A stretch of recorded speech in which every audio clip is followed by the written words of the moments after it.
Allahu, Allahu, Allahu, Allahu, Allah.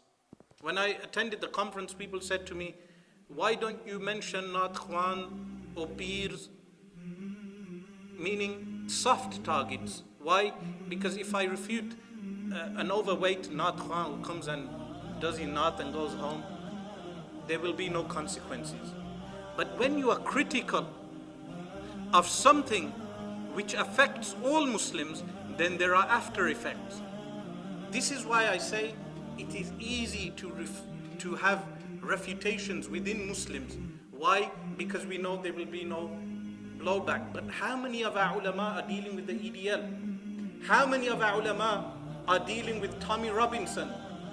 Tommy Robinson has insulted the Messenger of Allah sallallahu alaihi wasallam.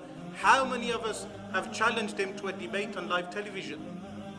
How many of us have taken on this menace that has sprung up in our society where Muslims are being made confused regarding their identity? Many peers and Maulvis today cry regarding the youth becoming Wahhabis. But at the same time, they take funding from prevent schemes. They take funding from anti-terrorism schemes. And they do not speak regarding foreign policy. They do not raise a voice regarding foreign policy.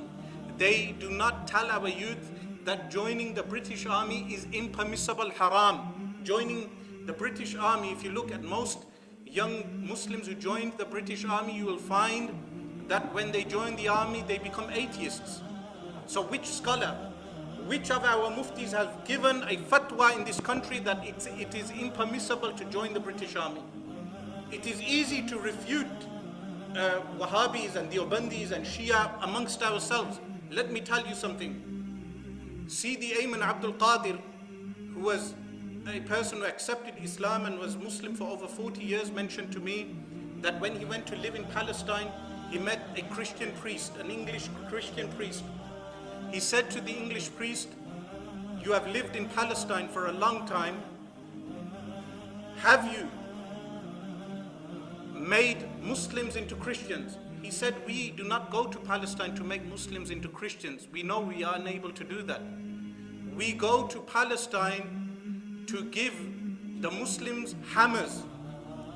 We go to Palestine to give the Muslims hammers." What did he mean by we go to give them hammers? To fight amongst themselves. So how many of us have objected to the British government in this country that they support the Qadiani religion? This British government supports Qadianism and the promotion of Qadianism amongst Muslims. In fact, the very inception of Mirza Ghulam Ahmad Qadiani was done by the British. So how can you say to me that if we do not take prevent funding, if we do not take the government funding, then the Wahhabis will take it? What kind of policy is this? This is double standards. In fact, by doing this, you are undermining Ahl Sunnati wal Jama'ah. You are undermining the credibility of Ahl Sunnati wal Jama'ah. And by not giving fatwa on the issues that are contemporary to us, like telling people that young Muslims, it is impermissible for you to join the British Army. You have people like Tommy Robinson, you have people in the EDL, you have people like Ed Hussein, and many others, so many others, who come out with views that are unacceptable, like celebrating Christmas in a masjid of Ahl Sunnati wal Jama'ah. How many of our ulama have spoken up against this? That there are Sunni people, people who claim to profess Ahl Sunnati wal Jama'ah, who will say Deobandis are kafir, Shia are kafir, Wahhabis are kafir. The same individual will do Christmas in a masjid. So you are very quick to use the hammers against other groups, but when it comes to speak on real issues, you become sellouts and Uncle Toms.